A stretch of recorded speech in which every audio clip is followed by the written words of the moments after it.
والله يدعو إلى دار السلام ويهدي من يشاء إلى صراط مستقيم. Islam is peace, Islam is ease, Islam is not danger or disease, Islam is love and prosperity, Islam is not hatred or adversity, Islam is neither maze nor grace, Islam is giving Allah all praise, Islam is keeping up the pace, Islam is for every race, Islam is peace, Islam is ease, Islam is not danger or disease. Welcome to this edition of Beauties of Islam. I'm your host, Yusuf Estes. Today we're going to continue talking about the rights and limits, and that is one of the beauties of Islam. I recall when I first came into Islam that I was pretty much impressed with some of the Western teachings and some of the incidences that were taking place at the time. People were talking at that time about the rights of children, children's rights, and I remember thinking that that's an important thing. You know, children have rights, and we should find out, what are the rights of children. At the same time, though, I'm discovering Islam, and I'm looking at Islam and asking, well, what about rights in Islam? You claim that Islam is a way of life, Islam is a complete and total package for all times and all places and all people. So is there anything in Islam about rights for children? And it's funny, you know what? Islam is all about rights. In fact, that's one of the keys, one of the most beautiful things about Islam is the rights and limits. That we don't go past somebody's rights. Because, for instance, we give rights to the children. You could say, well, children have all rights, total rights. Now, all of a sudden, the children are telling the parents what to do. That's not a good idea. And it was Prophet Muhammad, peace be upon him, that said that one of the signs of the last days is going to be that the children will actually be superior to their own parents, treating their parents like slaves. This means they would be going beyond their rights, doesn't it? And that's exactly what we've discovered, that today, by going out here and talking about children's rights and promoting children's rights without putting a check and balance in place, it seems as though there's no way to stop the children today. When my mother, who was a school teacher for many years, came home from school one night and she said, I'm going to stop teaching. We asked her why. She said, the teachers have lost their rights. It's all about the students' rights, but the teachers have no rights anymore. I didn't quite understand what she was saying. The gravity of the whole thing didn't catch me until I realized that this is exactly the downfall of a society when you give all rights to one group, but you infringe on the rights of another group. Now, when I grew up many years ago, the teacher had the right to paddle the child if they got out of line. They had a little, like a ping pong paddle or something like that, and they would paddle you with that if you misbehaved. But then they passed a law and said no teachers can use this paddle anymore. Well, then what happens? Well, some of the teachers, they would try to swat the child with their hand.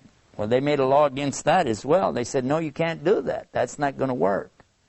So now the teacher has no way to say anything over the student. They can't stop them. In fact, it got to the point where the students would challenge the teachers and say bad things in the face of the teacher and say, what are you going to do about it? Well, what could the teacher do? What can they say?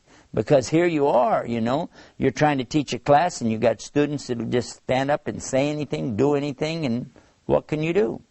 It got to the point where some of the students were actually striking the teachers. Now that became a serious problem. And of course, then the students began striking each other, hitting one another. And now who can stop them? Because if you put your hand on the child, maybe you grab them too tight, you leave a mark on them or something, they can go to the authorities and you can go to jail. You started out in the morning as a teacher, you wind up at night as a jailbird. Because why? Because you don't have any longer the right to discipline the children. Now, according to the Bible, and that was one of the things that I was very impressed with, of course, in those days as a preacher in Christianity, we find the teaching that's very clear: if you spare the rod, you'll spoil the child.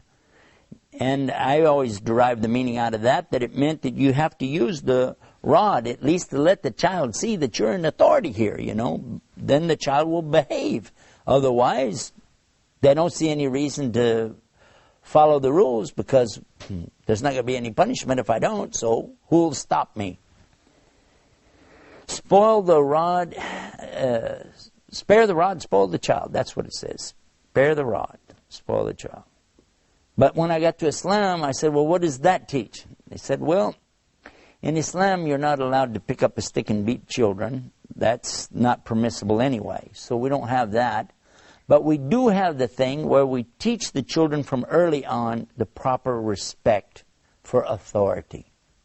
And this is instilled on the child from the time that they're able to move around, that time they're able to start thinking. They learn what they can do and what they mustn't do. This is pretty normal amongst most homes. You know, you see the mother, she'll say, no, no, no, no, don't do this, don't do that. That's normal, and it's good. Of course, in an Arabic home, they will be saying, la, la, la, la, la, la. It's the same meaning. Don't do it. But as they get older and they begin to talk, speak, think, and converse with their parents, that's when the importance of teaching rights and limits really comes into play. Because it is right for the child to have a time to play with their toys. And it's also right that they should share their toys. But there has to be a limit. And the limit is going to be that the child cannot go and take from the other children without their permission. So we begin to teach them about asking permission. I remember one of the things that my dear friend Muhammad Abdul Rahman, who was the one who helped me get to Islam, that he taught us this by example. He was very good at giving examples of things so you could see it. One day he went to my daughter, who was about 6 years old at the time, and he asked her if she would like to borrow $1. I said, you borrow $1? She said yes, so she borrowed the $1 from him. She borrowed $1. He said, okay, and you're my witness. I was a witness. Okay, you got a witness, you borrowed $1. A couple of days later, he asked her, do you have $1? She said she had 4 quarters. He said, okay, can you pay me back the $1 you owe me? She said, okay, and she gave him back the 4 quarters. After she went on to play, I asked him, what was that all about? He said, didn't you get it? I said, no, I don't think I understand what's going on. He said, okay, I was teaching her that if you borrow something, you must pay it back. But you don't pay it back with anything extra. For instance, if she would have said, thank you for loaning me $1, here's the $1 back and maybe a piece of candy, he said, I wouldn't take it. That would be wrong in Islam. That goes beyond what's right. The rights of borrowing are that you give back exactly what was borrowed without anything extra with it. Otherwise it would be called riba or usury. And I thought, whoa, you're teaching a child something, this is too complicated. You're starting out a little kid. He said, no, this is when it's starting. And I thought, will that really work? Well, I found out about it later. Some years later, it happened at the time of Ramadan, and they have this festival called Eid al-Fitr. And this is the celebration after Ramadan. And one of the things that happens is the children go around and smile real big in the parents' faces, and they give them candy, they give them gifts, and they give them money. And my daughter, sure enough, she came running up to me, Daddy, Daddy, look what somebody gave me. It was $100 bill. And I looked at that $100 bill and I was thinking, wow, we can buy her clothes with this. She can get, some toys with this. Maybe we even buy her, an outfit. We can, so many things I was thinking about could be done with that $100 bill. But she went over to the masjid, the mosque is called masjid, to a box that was there for donations, and she put the whole $100 bill in that box. I said, what? What'd you just do? She said, I put it in there. I said, why? She said, I always wanted to have $100 to put it in the masjid box, because so many times people talked about things that we need, things that the masjid needs, things the school needs. She said, and I knew I didn't have any money, but I knew if I ever got $100, I would put it in there, and I just got to do it. Isn't that good? And I thought about it. I said, look at this. This child has understood something better than I did. Whereas I was thinking we could get her some clothes, we could get her some toys, candy, gum, things like that with the money. And look at what? She's understanding value, a value that's a higher level of value, not just dollars and cents. So what we're learning from this kind of rights is that there is something with limits too. You don't just think about what I get for me. You don't just think about, how is this going to benefit my circumstance right now? But you think about how it will benefit others. And by the way, all the time you're doing that, Allah is for sure going to be recording and making sure that you get full reward here and in the Day of Judgment. So this is something really big for us. This kind of rights that we're talking about, really, we could talk about this for a very long time. There's a lot of depth behind it. But what I'd encourage you to do is to study this. Sit with your teachers of Islam and read the Quran and read some of the stories from the books. Like this is Sahih Bukhari. These are some of the teachings of the Prophet Muhammad, peace be upon him. And we find a lot of things in there that will really help us to understand about rights and limits. And I'll give you an example of just one of the things that impressed me an awful lot about this was the rights and limits is spelled out in one of the chapters of the Quran. Now, in another program, we're talking about this same subject in a bigger detail, but I'll just refer to it for you so that you can look it up. Chapter 49 in the Quran, it's called Surah Al-Hujurat.